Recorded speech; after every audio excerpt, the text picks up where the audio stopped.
আজ আমি এসেছি বাংলা ইংলিশ এডুকেশন স্কুল। এই স্কুলের এটা হচ্ছে অফিস রুম, এই কাঠের দরজাটা। আর এটা হচ্ছে বারান্দা অফিস রুম এর পাশেই।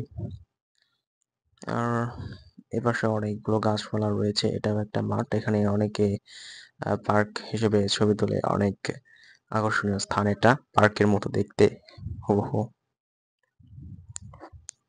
পার্কের থেকে কোনো অংশে কম নয়। এটা অনেক সুন্দর একটি জায়গা, এখানে ছবি তুলতে অনেকে আসে। আর এই পাশে রয়েছে ক্লাস, শহীদ মিনার, এবং রয়েছে একটা কমন রুম, এখানে সবাই বসে, স্টুডেন্ট বসে, স্যার বসে, অনেকে এখানে বসে থাকে অবসর সময়। আর এখানে রয়েছে দেওয়ালে অনেক ছবি, এবং পাশে রয়েছে মাঠ। এই মাঠে প্রতিদিন খেলাধুলা চলে 24 ঘন্টা, কিন্তু আজ শুক্রবার বলে তা বন্ধ রয়েছে। আজ আমরা দেখব এই মাঠটার প্রতিদিন খেলা শুরু, কিন্তু আজকে বন্ধ কারণ শুক্রবার, আর তাই আজকে খেলাধুলা হয়নি। আর আরেকটা কথা হচ্ছে, এই সবগুলো ক্লাসে সিসিটিভি লাগানো আছে, সিসি ক্যামেরা।